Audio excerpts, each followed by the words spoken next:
हमने शहर को दी एक नई पहचान, हम हैं सिंघानिया बिल्डकॉन।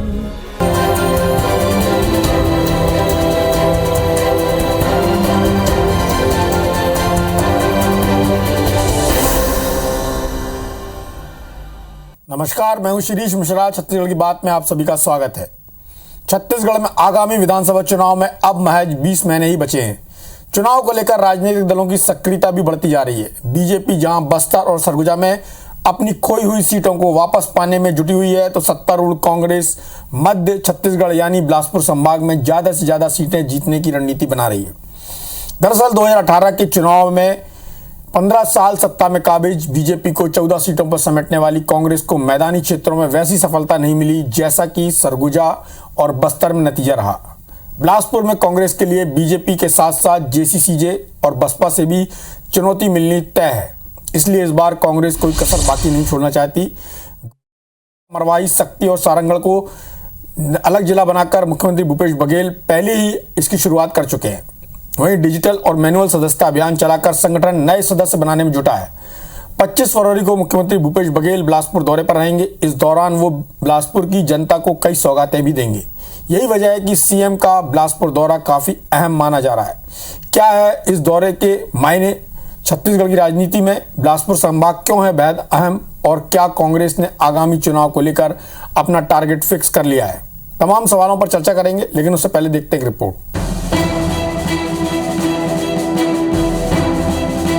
तैयारियां युद्ध स्तर पर चल रही है। जिला प्रशासन अपने ढंग से भिड़ा हुआ है, नगर निगम प्रशासन अपने तरीके से लगा हुआ है, और कांग्रेस पार्टी के लोग भी बहुत उत्साहित है कि मुख्यमंत्री जी बहुत दिनों बाद आ रहे हैं, इसलिए बहुत शानदार और जानदार प्रोग्राम होगा। सारे मंत्रियों का फोकस बिलासपुर संभाग पे रहा है, और उसका कारण है कि मुख्यमंत्री जी का लगाव है। और इस बार बिलासपुर संभाग के 24 की 24 सीटें कांग्रेस को जाएंगी, भाजपा का खाता भी नहीं खुलेगा। मुख्यमंत्री भूपेश बघेल के बिलासपुर दौरे की तैयारियां बता रही हैं कि कांग्रेस 2023 की चुनावी तैयारियों में जुट गई है।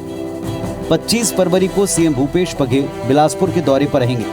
बिलासपुर दौरे में सीएम 300 करोड़ के विकास कार्यों का लोकार्पण करेंगे। आने वाले चुनाव से पहले सीएम का ये दौरा काफी अहम माना जा रहा है। जानकार बता रहे हैं कि कांग्रेस इसके जरिए मिशन बिलासपुर का आगाज करेगी। दरअसल 2018 में कांग्रेस ने बीजेपी को भले ही 14 सीटों पर समेट दिया हो, लेकिन बिलासपुर संभाग में उसे कम सीटें मिली थी। आंकड़ों पर नजर डालें तो वर्तमान में बिलासपुर संभाग में कांग्रेस के 13 और बीजेपी के 7 विधायक हैं, जबकि जेसीसीजे और बीएसपी के 2-2 विधायक हैं।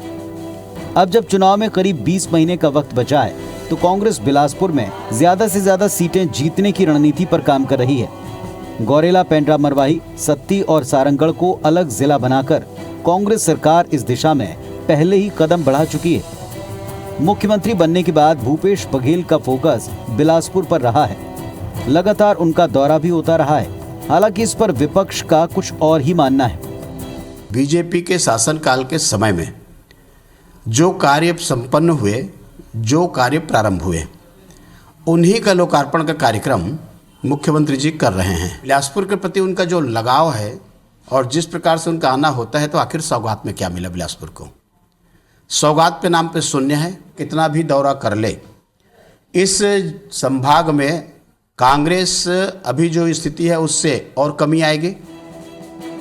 कांग्रेस अच्छे से जानती है कि अगर 2023 में सत्ता का युद्ध जीतना है, तो बिलासपुर संभाग में अधिक जोर लगाना पड़ेगा, क्योंकि यहाँ बीजेपी के अलावा जेसीसीजे और बीएसपी का अच्छा खासा जनाधार है। हालांकि अजीत जोगी के निधन के बाद मरवाही की परंपरागत सीट हासिल करने के बाद कांग्रेस का मनोबल जरूर बढ़ा होगा।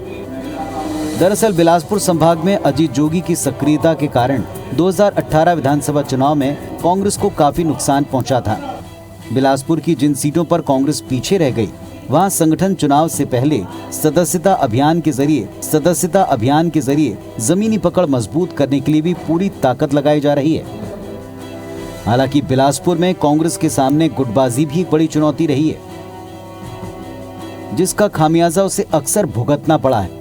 बहरहाल सीएम के दौरे के साथ कांग्रेस सबको एकजुट करने की कोशिश में भी है। बिलासपुर से जितेंद्र थवायत के साथ सौरभ सिंह परिहार, IBC 24 रायपुर। तो चलिए, कांग्रेस का फोकस मध्य छत्तीसगढ़ यानी बिलासपुर संभाग में क्यों है, इसकी क्या वजह है और कांग्रेस यहां पर अपनी जड़ें क्यों मजबूत करना चाहती है, सारी बातों पर चर्चा के लिए हमारे साथ दो खास मेहमान हैं। कांग्रेस से कांग्रेस के प्रवक्ता और अध्यक्ष कृषक कल्याण परिषद सुरेंद्र शर्मा जी हैं। शर्मा जी, आपका बहुत बहुत स्वागत है। डॉक्टर कृष्णमूर्ति बांदी हैं, जो मस्तूरी से विधायक हैं, पूर्व स्वास्थ्य मंत्री हैं। बांदी जी, आपका भी बहुत बहुत स्वागत है। नमस्कार सुरेश भाई, भैया नमस्कार। डॉक्टर बांदी जी, पहला सवाल आपसे कर लिया जाए, चूंकि आपकी पार्टी ने पूरे छत्तीसगढ़ में केवल बिलासपुर संभाग है जहां अच्छा प्रदर्शन किया। उसकी एक बड़ी वजह ये भी मानी गई कि जेसीसीजे ने जो वोट काटे उसके कारण आपकी पार्टी को फायदा हुआ। चाहे आपकी जीत हो, चाहे धर्मलाल कौशिक जी की जीत हो, चाहे रजनीश सिंह जी की जीत हो, चाहे पुन्नूलाल मोहले जी की जीत हो, ऐसी तमाम सीटें हैं जो आपकी पार्टी ने जीती हैं। चाहे जांजगीर की बात करें तो वहाँ पर नारायण प्रसाद चंदेल की जीत को ले लें हम, और कुछ सीटें जेसीसीजे ने और बसपा ने भी ली हैं, जिसके कारण आपकी पार्टी को फायदा हुआ है। अब जबकि जेसीसीजे की वैसी स्थिति नहीं रही जब अजीत जोगी जी थे, और अब स्थिति वहाँ पर धीरे धीरे उनकी कम होती जा रही, कमज़ोर होती जा रही। ऐसी स्थिति में आपकी पार्टी और जिस तरह से भूपेश बघेल जी बिलासपुर संभाग में कॉन्सेंट्रेट कर रहे हैं, वहाँ पर उन्होंने नए जिले बनाए, गोरेला, पेंड्रा, मरवाही की बात करें, सारंगढ़, बिलाईगढ़ की बात करें, शक्ति की बात करें, 3 नए जिले वहाँ पर अस्तित्व में आए हैं। ऐसी स्थिति में आपकी पार्टी किस तरह से वहाँ अपने आप को मजबूत करेगी, जबकि आपकी पार्टी के सामने इस समय पूरे प्रदेश में एक तरह से कहा जाए तो एक लीडरशिप क्राइसिस के दौर से भी गुजर रही है आपकी पार्टी? सुरेश भाई, भारतीय जनता पार्टी कार्यकर्ताओं की पार्टी है, कोई परिवार की पार्टी नहीं, और न ही एक व्यक्ति के निर्देश पर चलने वाला पार्टी। संगठन सदैव परिवर्तनशील होता है और हर एक को मौका मिलते रहता है। आज भी हमारे वरिष्ठ लीडर हैं, हम लीडर के मोहताज नहीं हैं, क्योंकि हमने इस भारतीय जनता पार्टी में शून्य से शिखर तक की यात्रा किया है। किसी को कांग्रेस को देखें तो जो नेतृत्व उनको लाने पड़ रहे हैं, क्योंकि वो परिवारवाद से जूझ रहे हैं और कांग्रेस पूरे भारत में सिमट रही है। इसलिए शेष भाई, यह विषय कांग्रेस और बीजेपी का जो विषय है वो अपना मायने अलग अलग है। आगामी समय में भारतीय जनता पार्टी, हम जिस तरीके से बस्तर में हम काम कर रहे हैं, शून्य से स्टार्ट कर रहे हैं। हमारी पैसे भी हो 15 साल की शासनकाल में, और हमसे कोई चूक हुई है और उस चूक के कारण हम लोगों ने हारे हैं, स्वीकार करते हैं और जनता का विश्वास जीतने का फिर प्रयास कर रहे हैं। हम सभी दृष्टि से हमारे जो वरिष्ठ नेता लोग हैं वो बड़े मजबूती के साथ काम कर रहे हैं, बड़े विश्वास के साथ काम कर रहे हैं, लोगों के साथ काम कर रहे हैं, संगठन को मजबूत करने में लगे हैं, कोई कोताही उसमें नहीं कर रहे हैं। बल्कि जो अभी आपने कहा कि माननीय भूपेश बघेल जी जो बिलासपुर संभाग को मजबूत करने के लिए है, उसका निश्चित तौर पर उनको भी दिख रहा है कि शहरी इलाका बिलासपुर संभाग है जो भारतीय जनता पार्टी के साथ खड़ा हुआ है। भारतीय जनता पार्टी के विधायक ज्यादा है और उसमें उनका स्वाभाविक है कि इसमें प्रयास करेंगे। लेकिन इसका एक और मायने कि बस्तर आदिवासियों के बीच में कांग्रेस का जो जनाधार है वो घटा हुआ, और क्योंकि बहुत सारे ऐसे हैं अनुसूचित जाति जनजाति के मांग है, जो बेसिक मांग है, उनको आश्वासन दिया गया था, विश्वास दिया गया था, उस पर खरे नहीं उतरा गया। परिणाम यह है कि आज आदिवासी अंचलों के अंचलों में करीब करीब लगभग वो उनका जनाधार घट रहा है, इसलिए शहरी इलाकों में उनका प्रवेश चल रहा। हाँ शिरीष जी, कुछ बोल रहे थे आप? बांदी जी, मेरे पास आंकड़े हैं जो ये बताते हैं कि 2008 की बात करें तब आपकी पार्टी और कांग्रेस दोनों उस संभाग में बराबर स्थिति में थे। बांदी जी, मैं आंकड़ों के आधार पर बात कर रहा हूं। 2008 के चुनाव में आपकी पार्टी के पास 11 सीटें थी, कांग्रेस के पास 11 सीटें थी, 2 अन्य के पास थी। 2013 की बात करूं तो 12 सीटें कांग्रेस के पास थी, बीजेपी के पास 11 थी। और अभी 2018 की बात करें तो कांग्रेस के पास 12 सीटें, आपके पास 7 और बाकी 2 जो जेसीसीजे उसके पास 3 और बसपा के पास 2 सीटें। इसका मतलब साफ तौर पर ये कांग्रेस वहाँ पर बढ़त में है। यदि जेसीसीजे या बीएसपी वहाँ पर मुकाबले में नहीं होती तो कांग्रेस की निश्चित रूप से वही स्थिति होती जो बस्तर और सरगुजा में हुई। मतलब कांग्रेस वहाँ पर भी कांग्रेस की बेतहाशा जीत होती और कांग्रेस के कैंडिडेट सारे जीतते। आपकी पार्टी के सामने एक बड़ी समस्या है कि आपकी पार्टी को जो जेसीसीजे का साथ मिला का मेरा मतलब है कि जो कांग्रेस का उन्होंने वोट काटा वो आपके लिए फायदे का सौदा रहा, अदरवाइज आपकी पार्टी के लिए वहां पर बड़ा नुकसान होता। इस नुकसान को आप बचाने के लिए क्या कर रहे हैं? आपका कहना है कि उनको बस्तर सरगुजा में उतना रिस्पॉन्स नहीं मिल रहा इसलिए शहर में आ रहे हैं, ऐसा नहीं है।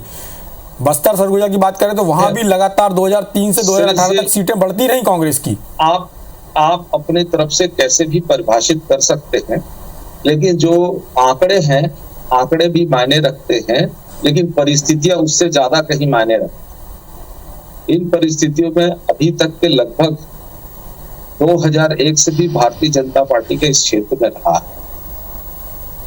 में रहा है, दबदबा रहा है, काम करते रहे हैं। उस समय अन्य दलों की उतनी ज्यादा सक्रियता नहीं रही, फिर भी भारतीय जनता पार्टी अपनी भूमिका के साथ काम करती रही और आंकड़े भी आपके पास होंगे इस बात के। रही बात अनुसूचित जाति के और जोगी जी का जो फैक्टर है, अनुसूचित जाति मायने रखता है कि वो भी राजनीति में बहुत सी सक्रियता के साथ आगे बढ़ रहे हैं, उनकी भी भूमिका आगे है। और मेरे मसूरी क्षेत्र में तो बहुजन समाज पार्टी जो है वो सेकंड पोजीशन में रहा। कहीं ना कहीं अपना जनाधार बढ़ाने में वो लोग लगे हुए, वो भी चाहते हैं कि कांग्रेस से तरस्त हो गए, कांग्रेस की राजनीति को एक तरफा वोट देते देते। बादी जी, आपकी बात का सार तो यही है कि कांग्रेस की स्थिति कमजोर हो रही, लेकिन ऐसी स्थिति दिखाई नहीं देती। खैर, हमारे साथ सुरेंद्र शर्मा जी भी हैं। शर्मा जी, आपको क्या लगता है जिस तरह से भूपेश बघेल जी का दौरा हो रहा और जिस तरह से जेसीसीजे के कारण आपकी पार्टी को एक बड़ी हार का सामना करना पड़ा वहां पर? जब बड़ी हार का मतलब ये नहीं है कि आपकी पार्टी बहुत नीचे गई, आपकी पार्टी का परफॉर्मेंस जो पिछले चुनाव में था उससे बढ़कर ही रहा, लेकिन उसके बावजूद जिस तरह से सरगुजा और बस्तर में आपकी पार्टी ने क्लीन स्वीप किया था वैसी स्थिति बिलासपुर संभाग में नहीं रही। लेकिन अब जिस तरह से जेसीसीजे और बाकी पार्टियां कमजोर हुई हैं तो आपकी पार्टी की निश्चित रूप से स्थिति अच्छी होने वाली है और आपकी पार्टी की जो प्रदेश के मुख्यमंत्री हैं वो वहां पर जा रहे हैं और बड़ी बड़ी सौगातें दे रहे हैं। इसको किस तरह से देखते हैं? और भारतीय जनता पार्टी की जो नेता कृष्णमूर्ति बांधी ने जो बात कही, धर्मलाल कौशिक जी ने जो बात कही, उससे आप कितना इत्तेफाक रखते हैं?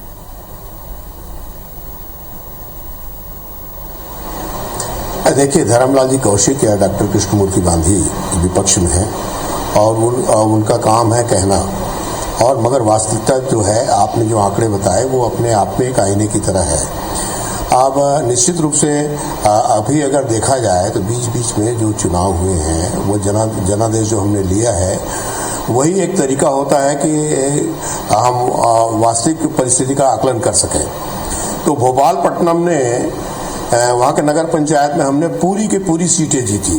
दंतेवाड़ा से लेके तमाम जगहों में जिस तरह से चुनाव कांग्रेस पार्टी ने जीता, जिस तरह से सरगुजा के तमाम नगर निकायों में कांग्रेस पार्टी ने चुनाव जीता, ये इस बात का अपने आप में प्रमाण है कि अभी भी छत्तीसगढ़ की जनता, छत्तीसगढ़ के आदिवासी इलाके के तमाम लोग कांग्रेस पार्टी के काम काज से संतुष्ट हैं। माननीय मुख्यमंत्री भूपेश बघेल जी की सरकार से पूरी तरह संतुष्ट हैं। जहां तक बिलासपुर संभाग का प्रश्न है, आपका कहना बिल्कुल सही है कि जोगी जनता कांग्रेस ने जिस तरह से मतों का बंटवारा किया उसके परिणाम स्वरूप बिलासपुर संभाग में हमको अपेक्षित सफलता नहीं मिल पाई थी। मगर डॉक्टर शीरीष मिश्रा जी पिछले कुछ समय में तमाम जो कि कांग्रेस के लोग हैं, लगभग सभी लोग जो कि मूलतः कांग्रेसी थे, कांग्रेस पार्टी में प्रवेश कर चुके हैं, कांग्रेस पार्टी में शामिल हो चुके हैं और उनको ये बात समझ में आ गई है कि छत्तीसगढ़ में कांग्रेस पार्टी का कोई विकल्प नहीं है। तो इसलिए पूरी कांग्रेस पार्टी एकजुट है और जिस तरह से छत्तीसगढ़ की बहुलता वाला बहुलता के मतदाता है किसान, उसके लिए जिस तरह से छत्तीसगढ़ की सरकार ने काम किया, जिस तरह से भूमिहीन कृषि ग्रामीण मजदूरों के लिए सरकार जो है उनको सहायता उपलब्ध करा रही है। इसके अलावा जो हमने जो कई किस्म के क्लिनिक चलाए, कुपोषण के खिलाफ जो अभियान चलाए, इन सारे चीज़ों को देखते हुए छत्तीसगढ़ की जनता निश्चित रूप से कांग्रेस पार्टी से बहुत खुश हैं। माननीय मुख्यमंत्री जी का दौरा कल बिलासपुर होगा और वो अनेक सौगात बिलासपुर को देंगे। अरपा के संबंध में एक बहुत पुरानी मांग थी, वो मांग अब पूरी होने जा रही है और बिलासपुर संभाग में अब जितने पुराने कांग्रेसी थे जो जोगी जनता कांग्रेस में चले गए थे, वो सब के सब इकट्ठे होकर के कांग्रेस के साथ हैं और आने वाले समय में निश्चित रूप से बिलासपुर संभाग में भी हमारा प्रदर्शन उसी तरह से होगा जो प्रदर्शन हमारा बस्तर में हुआ था, जो प्रदर्शन हमारा दुर्ग संभाग में हुआ था, जो प्रदर्शन हमारा रायपुर संभाग में हुआ, उसी तरह का प्रदर्शन हम बिलासपुर संभाग में करेंगे। भारतीय जनता पार्टी के सामने एक बहुत गंभीर समस्या आज की तारीख में है, इस बात को वो स्वीकार करें या न करें। माननीय भूपेश बघेल जी के नेतृत्व संभालने के बाद जिस तरह से छत्तीसगढ़िया टच मिला है राजनीति को और जिस तरह से एक आत्मगौरव का अनुभव किया है किसानों ने, इसकी काट भारतीय जनता पार्टी के पास है नहीं और जो इनका नेतृत्व है वो पूरी तरह से अक्षम साबित हो चुका है। इसीलिए पुरेंद्र सूरी जी ने उनको बस्तर ले जाना उचित नहीं समझा और इसी तरह से एक नए परिस्थिति की तलाश में भारतीय जनता पार्टी है। मगर हम भी पूरी तरह सजग हैं, सतर्क हैं, आने वाले चुनाव के लिए पूरी तरह से तैयार हैं और हमारी जहां जहां कमजोरी है उसको दूर करने के लिए कृत संकल्प है। चलिए, कांग्रेस की अपनी पूरी तैयारी है और भारतीय जनता पार्टी को ये जरूर सोचना चाहिए कि बिलासपुर शहर जहां वो लगातार जीतती रही 98 से लेकर 2018 तक उसने नेतृत्व किया, तो 2018 में वहां वो क्यों हारी और जो बाकी सीटें हैं वो क्यों जीती, इसके बारे में भारतीय जनता पार्टी को सोचना चाहिए। लेकिन हमारी चर्चा जारी रहेगी। ब्रेक पर जाने से पहले सुरेंद्र शर्मा जी ने कांग्रेस की मेरिट्स बताई और कृष्णमूर्ति बांधी जी की जो बातों का सार है, जितना समझ सकता हूँ वैसा समझ में आ रहा है कि उनको लगता है कि कांग्रेस की जो खामियां हैं उसका वो फ़ायदा उठा सकते हैं। भारतीय जनता पार्टी का अपना मॉडल क्या है? भारतीय जनता पार्टी ने ये क्यों नहीं सोचा कि बिलासपुर शहर में उसकी हार क्यों हुई इतने साल बाद, और भारतीय जनता पार्टी के पास अपना प्लान क्या है? जैसे कांग्रेस ने इस बात का इंतजार नहीं किया कि भारतीय जनता पार्टी की क्या खामियां हैं, इसके आधार पर वो चुनाव लड़े। उसने अपनी मेरिट या अपना एक एजेंडा सामने रखा जनता के और उसके कारण उसको वोट मिला और बड़ी सफलता मिली।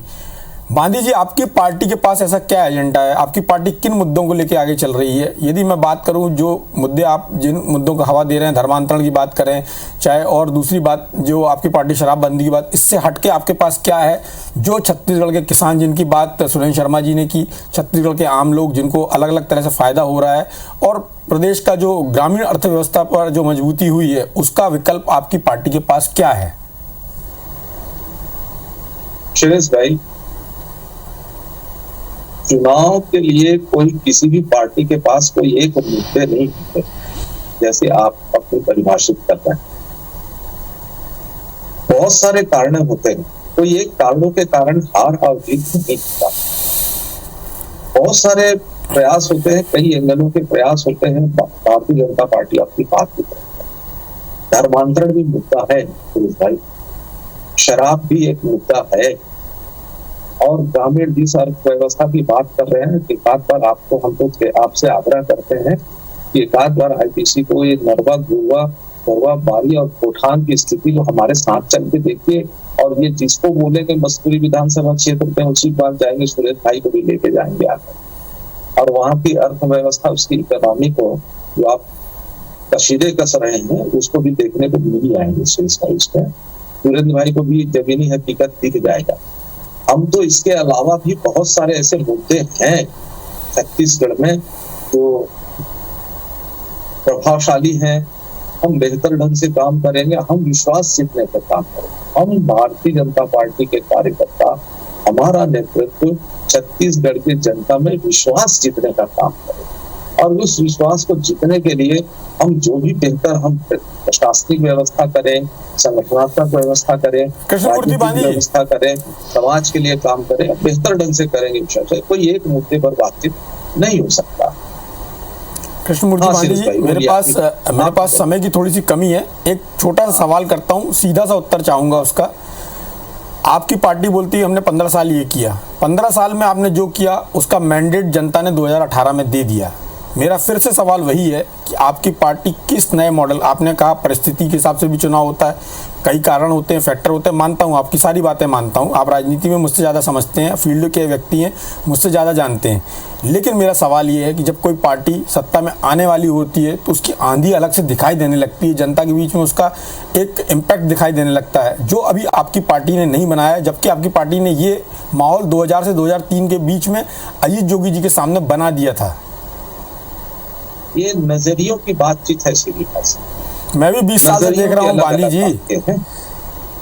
20 साल से देख रहे तो आप ये भी देखो कि 20 साल में भारतीय जनता पार्टी के प्रति लोगों का कैसा विश्वास था।